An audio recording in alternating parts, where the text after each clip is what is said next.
what were some of your favourite moments, if you could separate Bret Hart from the Hitman character, if you could tell us what your favourite moments were as Bret Hart and then your favourite moments for the Hitman character during your career? Well, my favourite moments as Bret Hart. Well, you know, that was always really special for me that I got to be on The Simpsons. Okay. You know, I don't know that, I think 500 years from now, I don't know if anyone will ever know who Bret Hart is, but they'll know who The Simpsons are, and they'll always wonder who Bret Hart was, just based on that. Yeah. The only thing maybe I'm always remembered for would be like the little cameo I had on The Simpsons. That was one, you know, my real victories in life probably all came from like the things that I overcame after my career, like my stroke and you know, even the writing of the book. You know, I was somebody that I think I was always underestimated by people, and I think that's part of what people love about my wrestling persona, is that I had to work so hard to get to the top. And I think people that followed me through my career appreciated the struggle that I always worked for and always worked so hard to get where I was. Mm-hmm. And I think if I had to sort of look at my whole life, and even after my wrestling career, I think there was a tendency to underestimate my abilities and sort of narrow me into a certain category all the time, when in fact I was maybe a little deeper than a lot of the other wrestlers. And I think it comes out in my book. Mm-hmm. That you go, okay, there's a lot more to this guy than just wrestling, and you know, even the cartooning. And I always had a lot of imagination, and it was really important for me in the writing of my book for people to understand that generally in wrestling they give you the last 3 seconds of the match. Like they tell you, like, we need X amount of time, 10 minutes, 20 minutes, 30 minutes, 60 minutes. And they give you the last 3 seconds. Okay, this is what's going to happen. But the other 59 minutes that you got to do for that match is up to you. Yeah. So it's up to me to figure that out. So when you're watching a wrestling match and you're watching all these ups and downs and this twists and turns to the match, that's what I was really gifted at, and I was really good at that. And I want to apply all that to things in the future. I'm always trying to, you know, I want to be, if I can, be remembered more than being just a wrestler. I'm really proud of my book, and I'm always really grateful that I think there's something inside sometimes, like your intestinal fortitude, or maybe it's the blood from like my father, and just the way I was brought up and stuff.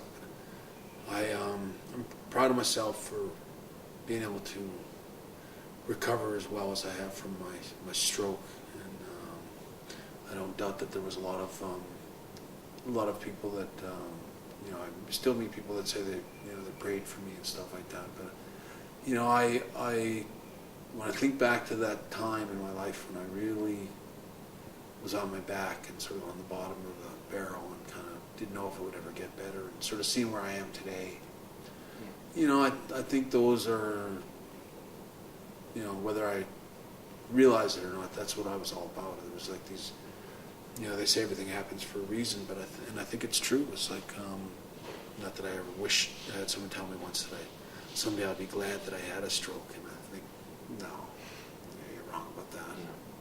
I'd never be glad it happened. I wouldn't wish it on anybody.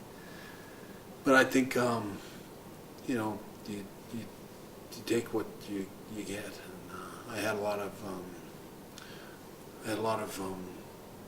great experiences and stuff, and then you get tripped up by something like that, and you pull yourself up, and you know, now looking back on it, I can sort of pat myself on the back for being able to get through it as well as I did, and I know I had a lot of support through the years.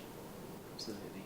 So your book makes reference to a lot of the stuff after your career, such as your concussion and your stroke, and also kind of, do you feel that the book kind of with WWE kind of being custodians of your video history and things like that, do you think that this is kind of a way of stamping your legacy the way you want it to be written?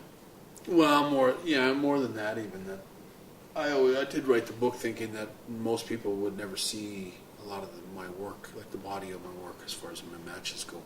Most of those would be locked away, and people that had them on video cassette would, that maybe converted them over to, like the basically my career would be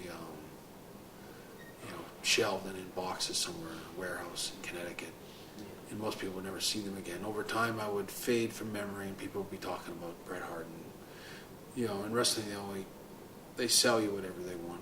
Vince McMahon can tell you that this guy was the greatest wrestler, and this guy was, and they can completely minimize any impact that I had on the profession. So I always feared that was going to happen, and I wanted to write my book. And as I wrote it, I realized I wrote it for not just myself and for the fans, but I think I wrote it for other wrestlers too. And I know that you can't include everybody in your book, kind of thing. But I hope that wrestlers that I did travel the roads with, that maybe when they read my book, when they read it, it can go down their own sort of memory lane and remember different stories from that maybe coincide with some of the. I can just bring back things for them. But it's sort of lost all the time. I don't think.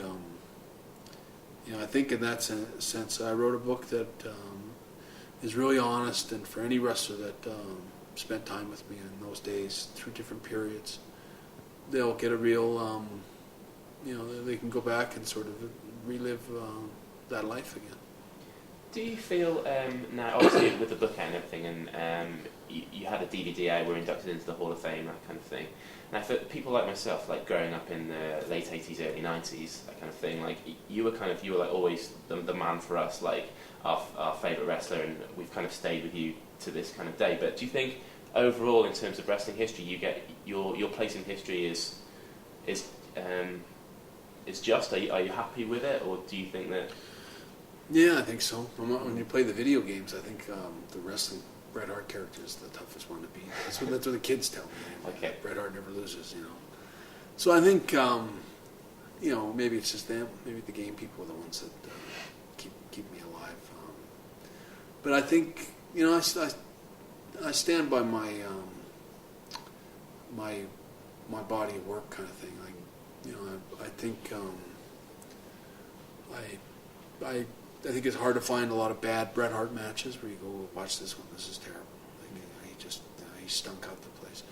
Even when I first, the Stampede Wrestling that's on my DVD, I remember when I first watched it, I remember thinking, look how white I am, and how skinny I am, and I get a big ball of hair.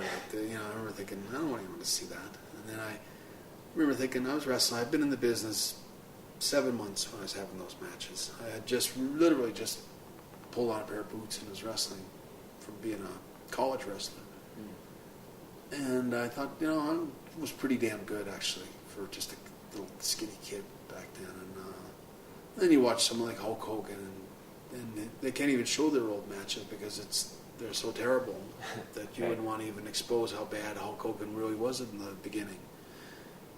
Or Ric Flair, a lot of wrestlers wouldn't dream of showing you their very, very early, 7 months after they've been in the business matches. But I was able to say, no, I was pretty good right off the bat. I got it. I got wrestling because I was privileged in the sense I got to watch it from the time I was about 4 years old, sitting in the front row watching it for Ringside.